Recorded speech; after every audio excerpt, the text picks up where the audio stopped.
Uncertain outcomes and imperfect data make it tougher to decide. A decision starts with a choice, which is an opportunity to select from two or more options. A decision is cutting off options and narrowing it down to just one. This is harder to do in novel, high-stakes situations. Even the most rational decision makers have cognitive biases and limited data.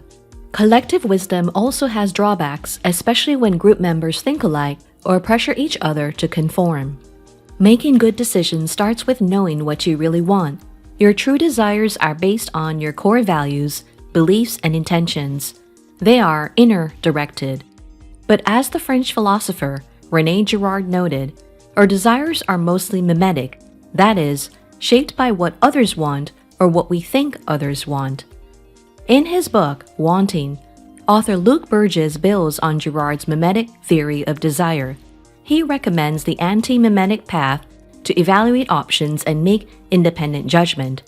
Go with thick desires, which are core motivational drives, patterns, and themes that are meaningful and enduring to you. Thin mimetic desires are fleeting and lead to less fulfilling decisions. Of course, decisions are not based purely on logic and intrinsic value. We are social beings. We consider the wisdom of crowds, experts, role models, friends, family members, and all. Social utility, value based on what others like and have chosen, affects our decisions. We can feel indifferent or confused about options when it's not clear which is best, but big decisions can have ripple effects on ourselves and on others, in the present and in the future. How do we minimize risk and maximize rewards to make important decisions? Welcome to the Incrementalist. My name is Diane Williams and I'm your productivity coach in making big changes with small steps. Professors Michael O'Brien, R. Alexander Bentley, and William Brock say you need to know where you are on the social behavior map in decision making. They provide a 4-part, 2-dimensional map in their book, The Importance of Small Decisions.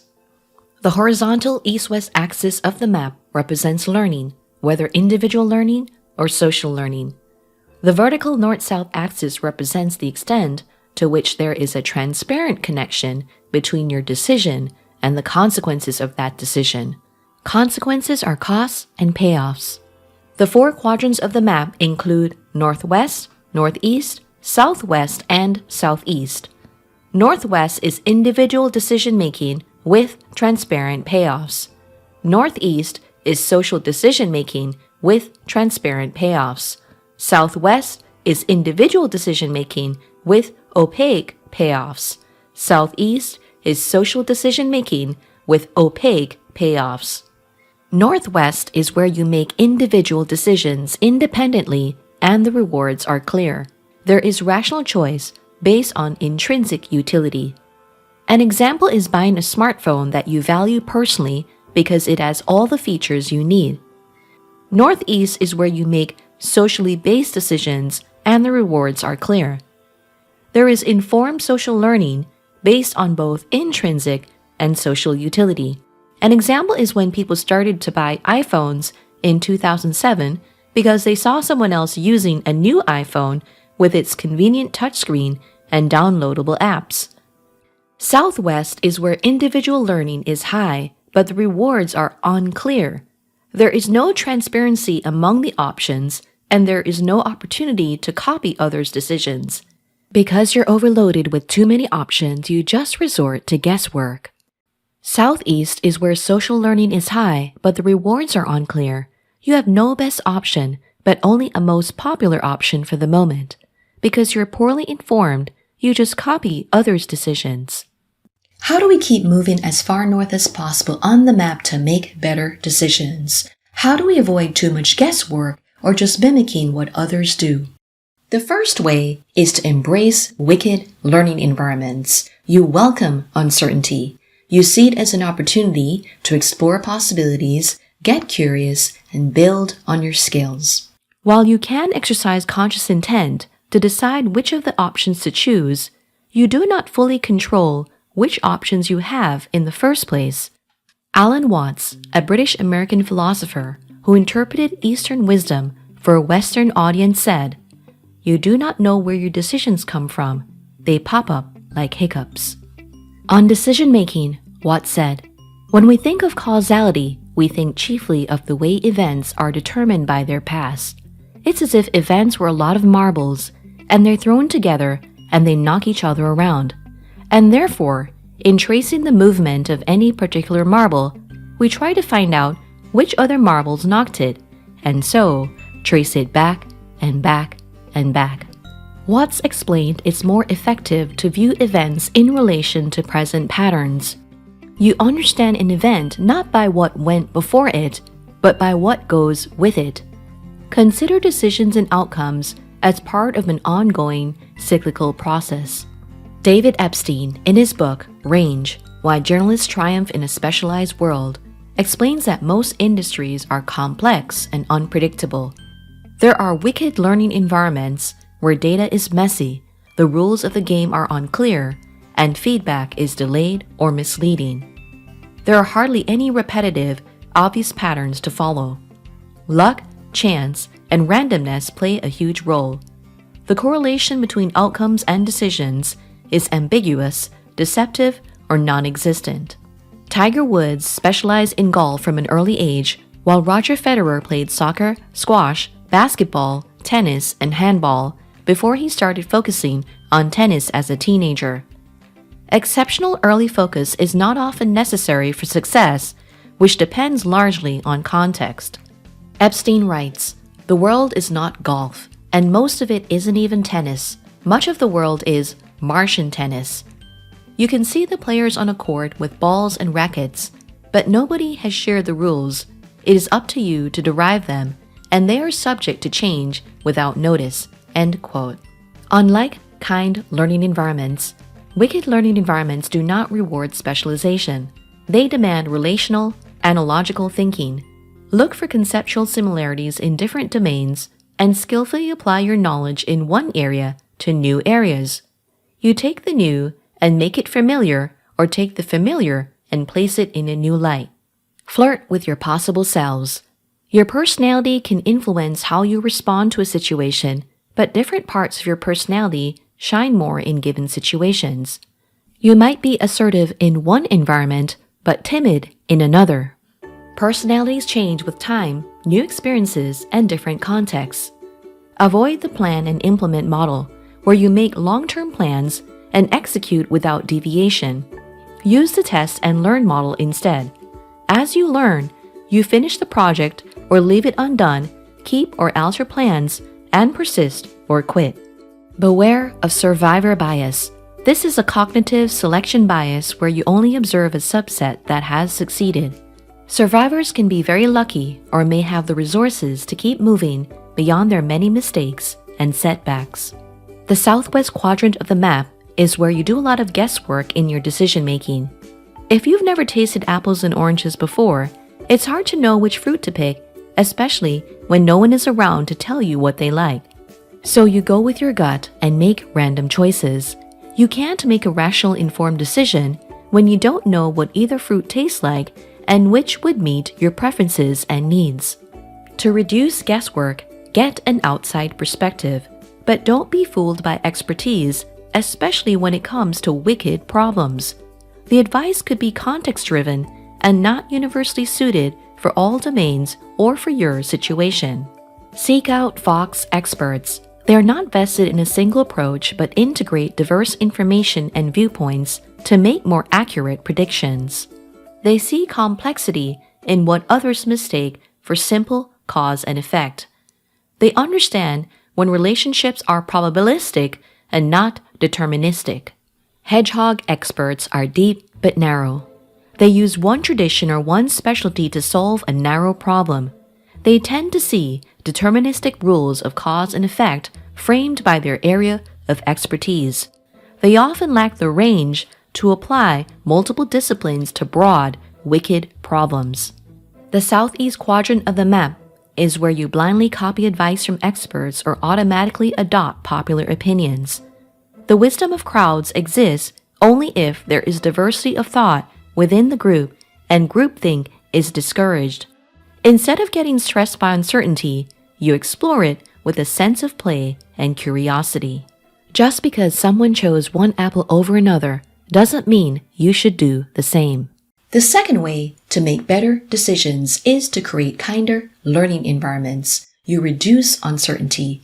You chunk down the big question into sub-questions and the big decision into smaller decisions. That way, you have provisional rules that are simpler, clear, and known. You get feedback on which actions produce better results. You take note of any correlation between your decision and outcomes. To create a rewarding life, we make decisions that carry risk. It's easier to navigate uncertainty with an organic step-by-step process instead of with forced, giant leaps. For more, check out my book, The Incrementalist. You can find it at leanpub.com/incrementalist. The link is in the show notes. Now here are 3 methods you could use to make the environment kinder and more predictable.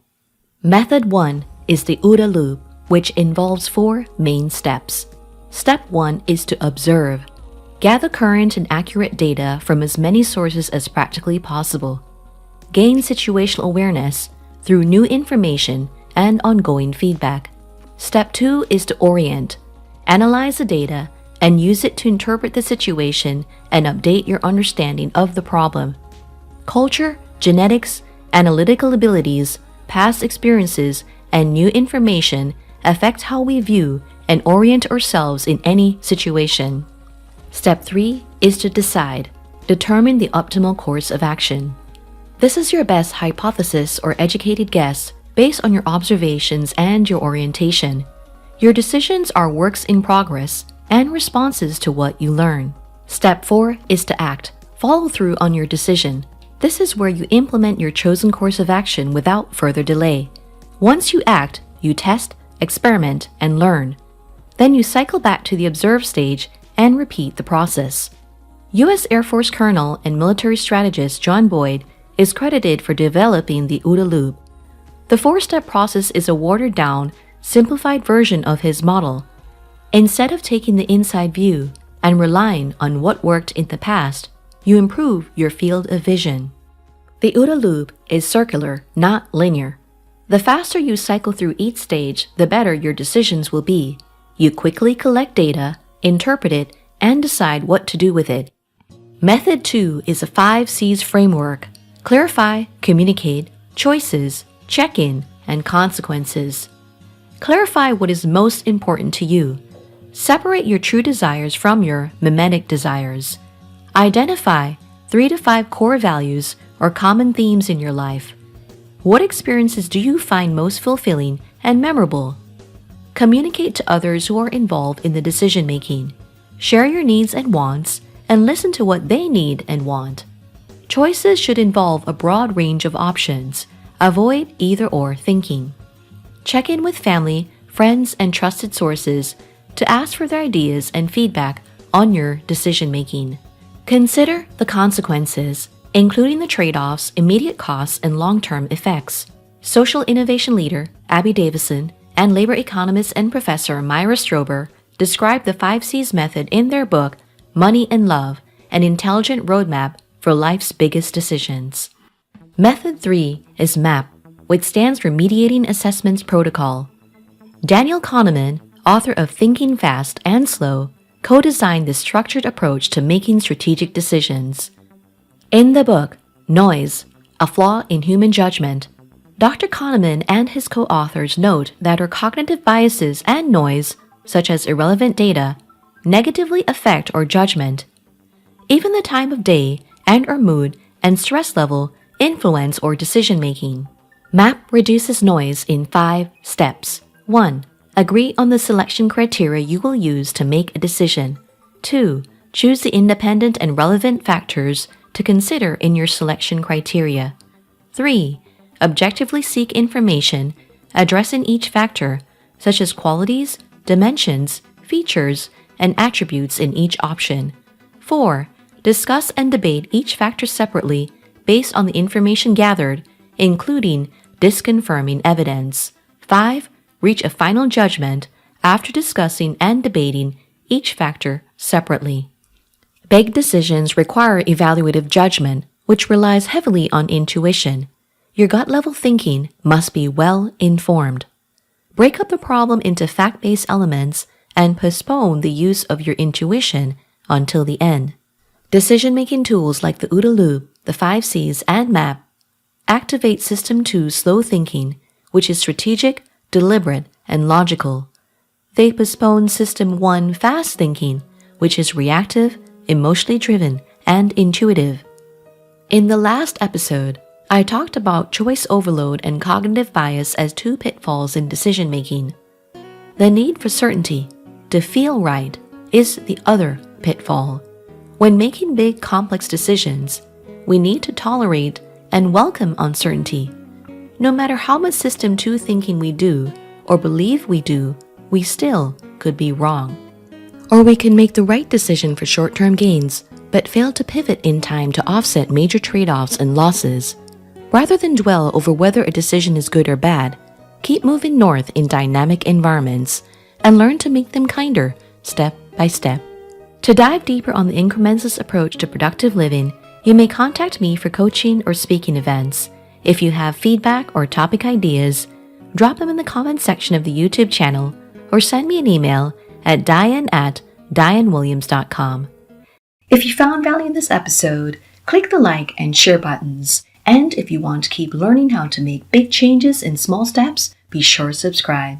This will help the show grow and reach you and others. Thank you for joining me and tuning again on The Incrementalist.